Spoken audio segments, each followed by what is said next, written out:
नमस्कार, मी उर्मिला कवडे डिझाईनमध्ये तुमचं सर्वांचं मनापासून स्वागत आहे। तर बघा, हे ब्लाऊजचं मी तुम्हाला बाही दाखवलेली आहे आणि कटिंग पण दाखवलेली आहे कशी करायची आहे। तर बघा, हे 2 टक्स ब्लाऊज आहे बोटनेकमध्ये। तर बघा, समोरचा भाग मी रेडी करून घेतलेला आहे आणि बाईची डिझाईन तुम्हाला मी अपलोड केलेली आहे। तर बघा, आता पाठीमागचा भाग मी तुम्हाला दाखवते। तर बघा, आपल्याला हे कसं माप घ्यायचं आहे। तर बघा, मी समोरचा भाग पहिलाच रेडी करून घेतलेला आहे। तर बघा, आता हे बोटनेकचं ब्लाऊज आहे 40 साईजचं। तर बघा, याची उंची घ्यायची आहे आपल्याला 14 आहे, तर आपल्याला 15 घ्यायचं आहे, म्हणजे 1 इंच आपल्याला मिळून घ्यायचं आहे, म्हणजे 15 उंची आपल्याला घ्यायची आहे। तुम्ही उंची तुमच्या आवडीप्रमाणे कमी जास्त घेऊ शकता। तर बघा, याची घडी घेतलेली आहे मी। तर बघा, 10 वरती आपलीवाली फिटिंग आहे आणि 1.5 इंच आपल्याला किंवा 2 इंच आपल्याला मार्जिन घ्यायची आहे। तर बघा, या पद्धतीने आपल्याला इथं घ्यायचं आहे शोल्डर 7.25 किंवा तुम्ही 8 पण घेऊ शकता। तर बघा, इथं 7.25 घेतलेला आहे किंवा 8 तुम्ही घेऊ शकता। तर बघा, अशी खडूने आपल्याला मार्किंग करून घ्यायची आहे आणि आपल्याला 4.5चा इथं गळा घ्यायचा आहे। मोंडा पण घ्यायचा आहे आपल्याला 7.25चा किंवा 8चा पण घेऊ शकता, कारण कोणाची पाठ रुंद असली तर तुम्ही ही मोंडा आणि शोल्डर जास्त घेऊ शकता किंवा 7.5 पण घेत असते। तर बघा, इथं आपल्याला 1.5 इंच घ्यायचं आहे आणि अर्धा इंच आपल्याला असं मध्ये घेऊन आपल्याला हे दोन्ही मिळून आपल्याला इथं 1.5 घ्यायचं आहे या पद्धतीने। तर बघा, 1.5 इंच घेतल्याच्या नंतर आपल्याला मोंड्याचा आकार देऊन कट करून घ्यायचा आहे। तर बघा, इथं घेतलेला आहे 4.5चा गळा, इथं घ्यायचा आहे आपल्याला 2.5चा गळा आणि गळ्याला आकार देऊन घ्यायचा या पद्धतीने आणि इथून घ्यायचा आहे पूर्ण आपल्याला 11चा गळा। तर बघा, इथं खडूनी मार्किंग करून घ्यायची आहे। तर गळा तुम्ही तुमच्या आवडीप्रमाणे घेऊ शकता, पाठीमागचा तुम्हाला जसा आवडेल तसा तुम्ही बोटनेकचा गळा घेऊ शकता। तर बघा, इथून आपलं भरलेलं आहे, तिथून घ्यायचं आहे आपल्याला पूर्ण 11चा गळा आणि तिथून 2.5चा आपला वरचा गळा झालेला आहे। इथं अशी मार्किंग करून घ्यायची आहे आणि आता आपल्याला गळ्याचा आकार देऊन घ्यायचा आहे। तर बघा, हे मी कट करून घेतलेलं आहे, हे मी पहिलं घेतलं होतं। तर बघा, मी आतमध्येच घेतलेला आहे असा गळ्याचा आकार। तर बघा, तुम्ही तुमच्या आवडीप्रमाणे गळ्याचा आकार घेऊ शकता। तर बघा, व्यवस्थित हा गळ्याचा आकार घेतलेला आहे आणि इथून आपल्याला अर्धा इंचाने डाऊन करायचा आहे। तर बघा, समोरचा भाग घेताना पण अर्धा इंचाने डाऊन करायचा आहे शोल्डरमध्ये आणि हे कट करून घ्यायचं आहे गळ्याच्या पुढं। तर बघा, समोरचा पण सेम असाच कट करून घ्यायचा आहे। तर बघा, व्यवस्थित झाल्याच्या नंतर आता इथं घेतलेला आहे मी कॅनव्हास आणि कॅनव्हासवर सेम आपला आकार सेम तसाच घेतलेला आहे, जे पाठीमागचा गळ्याचा आकार घेतलेला आहे तसाच, पण मी परत तुम्हाला मोजून दाखवते। तर बघा, पूर्ण उंची घेतलेली आहे 12 आणि इथं घेतलेला आहे 6चा किंवा तुम्ही 5.5 पण घेऊ शकता। तर बघा, इथं 4.5चा गळा घेतलेला आहे, इथं घेतलेला आहे, इथं घ्यायचं आहे आपल्याला 2.5चं, इथं 2.5 वरती मार्किंग करून घ्यायची आहे इथं या पद्धतीने आणि याच्यावरती गळ्याचा आकार देऊन घ्यायचा आहे। तर बघा, गळ्याचा आकार देऊन घेतलेला आहे। हे जे आहे हे चुकीचं हे खुडून टाकलेलं आहे आणि इथून आपल्याला आता 11चा गळा घेतलेला आहे पूर्ण। तर बघा, असं इथं पण 4.5 वरती मार्किंग करायची आहे आणि आपल्याला बॉक्स तयार करून घ्यायचा आहे आणि अशी आपली इथून तिरकी लाईन मारून घ्यायची आहे। तर बघा, हा गळ्याचा आकार झालेला आहे। हे व्यवस्थित खडूने मार्किंग करायची किंवा पेनाने मार्किंग करून घ्यायची आहे आणि जे चुकीचं आहे त्याच्यावरती मी असं चुकीचं असं पेनाने मार्किंग करून घेतलेलं आहे। तर बघा, इकडून पण सेम आहे तसंच आपल्याला आता पेनाने मार्किंग करून घ्यायची आहे दोन्ही साईडने, म्हणजे आपल्याला जेव्हा आपण टिप मारू तेव्हा आपल्याला सोपं जातं। तर बघा, आहे तशी आपण आता ही मार्किंग करून घेऊया। तर बघा, आहे तशी मार्किंग करून घेतलेली आहे आणि इकडच्या साईडने तुम्ही अर्धा इंच किंवा 1 इंच परत मार्किंग करून घ्यायची आहे आणि कट करून घ्यायचं आणि उरलेला कॅनव्हास काढून टाकायचा आहे। तर बघा, व्यवस्थित आता आपण हे कट करून घेऊया।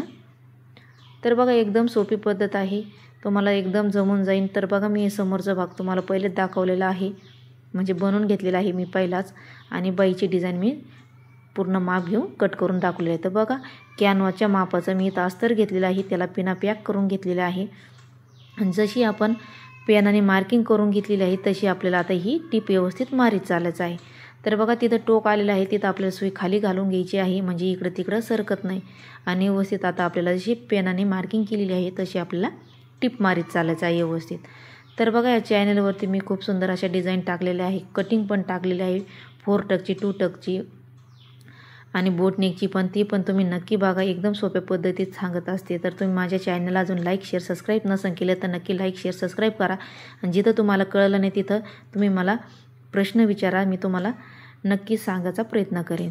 तर बघा व्यवस्थित आता हे आपण कट करून घेऊया. थोडं थोडं कापड ठेवायचं आहे आपल्याला, अर्धा इंच उरलेला आपल्याला कट करून टाकायचं आहे आणि याच्यावरती छोटे छोटे असे कट मारून घ्यायचे आहे, म्हणजे हे पलटायला सोपं जातं आतमध्ये. तर बघा व्यवस्थित कट करून घेतल्याच्या नंतर आता हे आपल्याला आतमध्ये असं ढकलून द्यायचं आहे आणि याच्यावरती आपल्याला टिप मारायची आहे, म्हणजे ते अजिबात साईडचा कपडा वगैरे अजिबात दिसत नाही, एकदम फिनिशिंगमध्ये आपलं पाठीमागचा गळा रेडी होतो. तर बघा व्यवस्थित आता आपण ही टिप मारून घेऊया पूर्ण याच्यावरती. तर बघा व्यवस्थित टिपा मारून झाल्याच्या नंतर आता आपल्याला घ्यायचा आहे पाठीमागचा भाग. तर बघा पाठीमागचा भाग घ्यायचा आहे आपल्याला. तर हा आपल्याला व्यवस्थित ठेवून घ्यायचा आहे. तर बघा मी सुईचं ठेवून घेतलेलं आहे आणि आपण पहिले कंबराला अशी टीप मारून घेतलेली आहे. धागे वगैरे कट करायचे आहे. तर तुम्हाला कंबरपट्टी लावायची असली तर तुम्हाला करायची काही गरज नाही. तर बघा सुईचं कापड आता वरतून आलेलं आहे आणि अस्तर मधून गेलेलं आहे आणि याच्यावरती आता आपल्याला कमरेला टीप मारून घ्यायची आहे, दाब टीप. तर बघा व्यवस्थित आता ही कमरेला आपण टीप मारून घेऊया.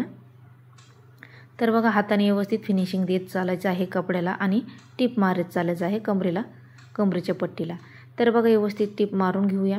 तर बघा टीप मारून झाल्याच्या नंतर धागे वगैरे कट करायचे, हाताने व्यवस्थित फिनिशिंग द्यायची आहे आणि जे अस्तर लेवल आता आपल्याला पूर्णिकून टीप मारून घ्यायची सगळ्या बाजूने. तर बघा व्यवस्थित सगळ्या बाजूने अशी व्यवस्थित टीप मारून घेऊया आणि उरलेलं कापड आपल्याला जे ब्लाऊज पीसाचं कापड आहे ते आपल्याला कट करून घ्यायचं आहे, कारण थोडंसं जास्तच कापड घ्यायचं, जेव्हा जोडतो तेव्हा कमी पडायला नको, त्याच्यामुळे आपल्याला थोडं जास्तच कापड घ्यायचं आहे आणि व्यवस्थित आता आपल्याला ही टीप मारून घ्यायची आहे आणि कमरेला पण टीप मारून घ्यायची आहे परत एक. तर बघा व्यवस्थित आता आपल्याला ही कमरेला पण टीप मारून घेतलेली आहे आणि आता आपण हे ब्लाऊज पीसाचं कापड कट करून घेऊया. तर बघा अस्तर लेवल आता हे कट करून घ्यायचं आहे. तर बघा व्यवस्थित आता हे कट करून झाल्याच्या नंतर तर बघा त्याच्यानंतर आता आपल्याला हे याचा घ्यायचा आहे आपल्याला मध्ये. तर बघा सोयीच्या भागाकडून आपल्याला व्यवस्थित हे कापड असं लेवल ठेवून घ्यायचं आहे. खडूने आपल्याला मध्यातून मार्किंग करून घ्यायची आहे उभी लाईन मारून. तर एकदम सोपी पद्धत आहे आपल्याला कॅनव्हासचा गळा कसा करायचा आहे. एकदम सोपी पद्धत आहे, कोणाला पण जमन या पद्धतीने. नक्की या पद्धतीने ट्राय करा, कोणाला पण जमन, नवीन शिकणाऱ्याला पण आणि ज्याला येत नाही त्याला पण. तर बघा खडूने अशी मार्किंग करून घ्यायची आपल्याला एकदम मध्यभागी. तर बघा खडूने मार्किंग करून घेतल्याच्या नंतर जे आपलं पाठीमागचा जे आपण गळा तयार करून घेतलेला आहे तो पण आपल्याला असा मध्ये घ्यायचा आहे, त्याच्यावर पण आपल्याला खडूने व्यवस्थित मार्किंग करून घ्यायची आहे या पद्धतीने. तर बघा आता हे मध्यातून मध्याला आपल्याला लाईन ठेवून घ्यायची आहे आणि पिना पॅक करून घ्यायची आहे. तर बघा पिना पॅक करून घ्यायची आहे आपल्याला व्यवस्थित, म्हणजे इकडे तिकडे सरकत नाही आणि गळा पण एकदम सुंदर आपला फिनिशिंगमध्ये येतो. तर बघा खाली हा 5-10 मिनिटाचा गळा होतो, पण व्हिडिओ काढायच्या नादामध्ये हा खूप मोठा होतो, कारण बंद चालू करावा लागतो, त्याच्यामुळं खूप मोठा होत जातो. त्याच्यामुळे हे असं वाटतं की खूप अवघड आहे, पण एकदम सोपं आहे बोटनेकची डिझाईन बनवायची. तर बघा जशी आपण पहिली टीप मारली होती पेनाने, जशी मार्किंग केलेली आहे तशी आपल्याला परत याच्यावरती टीप मारीत चालायची. तर बघा ही अजिबात चुकली नाही पाहिजे, कारण हा आता मेन आपला गळा आहे. कारण जेव्हा आपण कॅनव्हास नुसती टीप मारतो तेव्हा थोडंफार इकडे झालं तरी चालतं, पण याच्यावर अजिबात कपड्यावरती चालत नाही. तर बघा व्यवस्थित आपल्याला टिपा मारून घ्यायची आहे. टिपा मारून झाल्याच्या नंतर पेना आपल्याला काढून घ्यायची आहे आणि आता आपल्याला ही आता कट करून घ्यायचं आहे. तर बघा थोडंफार आपल्याला असं ठेवायचं आहे व्यवस्थित, म्हणजे जिथं आपल्याला टीप मारलेली आहे त्याच्यात थोडं आपल्याला कॅनव्हास आणि कापड ठेवायचं आहे. तर बघा मधून असं आपल्याला कट करायचं आणि इकडं पण आपल्याला सेम तसंच आपल्याला कापड ठेवून घ्यायचं आहे थोडंफार कॅनव्हास, म्हणजे याच्यावरती आपल्याला कट मारायचे आहे. कट मारले तर व्यवस्थित फिनिशिंगमध्ये आपलं कापड मध्ये पलटल्या जातं, वडल्या वगैरे होत नाही आणि खेचलेवानी पण होत नाही. तर बघा याच्यावरती छोटे छोटे असे कट मारून घ्यायचे आपल्याला व्यवस्थित आणि आतमध्ये हे ढकलून द्यायचं आहे आणि याच्यावरती आपल्याला टीप मारून घ्यायची आहे. तर बघा छोटे छोटे कट मारलेले आहे व्यवस्थित आपल्याला आता हे आतमध्ये ढकलून घ्यायचं आणि याचे जे कोपरे आहे ते कोपऱ्यावरती आपल्याला पेनाने किंवा कशाने आपल्याला याचे टोक काढून घ्यायचे आहे व्यवस्थित आणि हाताने व्यवस्थित फिनिशिंग देऊन घ्यायची या पद्धतीने. तर बघा व्यवस्थित आता आपण याचे कोपरे काढून घेऊया. तर बघा व्यवस्थित असं आपल्याला पेन घ्यायचं आहे आणि पेनाच्या टोकाने आपल्याला हे व्यवस्थित टोकं काढून घ्यायची आहे व्यवस्थित. तर बघू शकता तुम्ही एकदम सुंदर असे आपले टोकं तयार झालेले आहे. तर तुम्हाला इथं नॉट लावायची असली तर तुम्ही इथं नॉट पण लावू शकता किंवा बटन लावायचं असलं तुम्ही बटन पण लावू शकता तुमच्या आवडीप्रमाणे. तर बघा व्यवस्थित आता हे आतमध्ये घातल्याच्या नंतर आता आपल्याला याच्यावरती दाबटीप द्यायची आहे. तर बघा व्यवस्थित आता आपण याच्यावरती दाबटीप देऊन घेऊया. तर बघा व्यवस्थित आता ही दाबटीप होत आलेली आहे। पूर्ण याच्यावर आपल्याला सेम तशी दाबटीप द्यायची आहे आणि कोपरे व्यवस्थित आपल्याला काढून घ्यायचे आहे। तर बघा याची मी बाईची डिझाईन पण टाकलेली आहे, ती पण तुम्ही व्यवस्थित बघा। फुगाबाई टाकलेली आहे या बाईची 40 साईजची, तर ती पण तुम्ही नक्की बघा। मी अपलोड केलेली आहे आणि पाठीमागचा भाग पण तुमच्यासोबत अपलोड केलेला आहे आज। तर बघा तुम्ही समोरचा भाग फक्त मी अपलोड केलेला नाही तर मी पाठीमागचा गळ्याची डिझाईन कशी टाकायची आहे तुम्हाला ही दाखवलेली एकदम सोपी पद्धत आहे। नक्की तुम्ही पूर्ण व्हिडिओ बघा, म्हणजे तुम्हाला समजेल की आपण हे कसं बनवलेले आहे आणि कसं टाकलेले आहे आणि कशी टिप मारलेली आहे। तर बघा व्यवस्थित टिप मारून झाल्याच्या नंतर धागे वगैरे आपल्याला व्यवस्थित कट करायचे आहे, कोपरे वगैरे। तर बघा आपला पाठीमागचा भाग एकदम सुंदर असा रेडी झालेला आहे। तर बघा आता आपल्याला पाठीमागचे टक्स घ्यायचे आहे। मध्यातून आपल्याला 4.5 इंच किंवा 5 इंच घ्यायचं आहे आणि उभा 4.5 किंवा 4 इंच किंवा 3.5 पण घेऊ शकता, कारण याचा गळा मोठा आहे त्याच्यामुळे तुम्ही ॲडजस्ट करून याच्यावरती टिप मारू शकता। तर बघा मध्यातून असे आपल्याला टक्स मारून घ्यायचे आहे।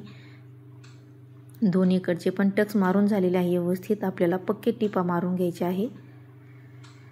तर बघा पाठीमागचे पण टक्स आपले रेडी झालेले आहे। तर बघा धागे वगैरे व्यवस्थित कट करून घ्यायचे आणि याच्यावरती आपल्याला हाताने असे प्रेस करून घ्यायचं आहे, म्हणजे व्यवस्थित आपले टक्स रेडी दिसते। तर बघा इथं आता मी हे शोचं बटन इथं लावून घेत आहे। तर बघा शोचं बटन घेतलेलं आहे, तुम्ही तिथं शोचं बटन लावू शकता किंवा नॉट पण लावू शकता। तर बघा मी इथं शोचे बटन घेतलेले आहे आणि इथं आपण आता शोचे बटन पॅक करून घेऊया। 4-5 वेळेस आपल्याला हे पक्क करून घ्यायचं आहे।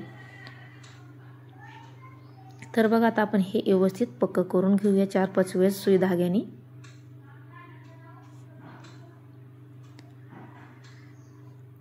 तर बघा आता हे पॅक झालेल्याच्या नंतर इथं पण हे आपल्याला खाली पण 2 पॅक करून घ्यायचे आहे। तर बघा मी पहिले इथं आहे ना जे छोटासा काट उरला होता तो पण मी पॅक करून घेतलेला आहे आणि त्याच्यानंतर हे शोचे बटन पॅक करून घेतलेला आहे। तर बघा पाठीमागचा भाग रेडी झालेला आहे।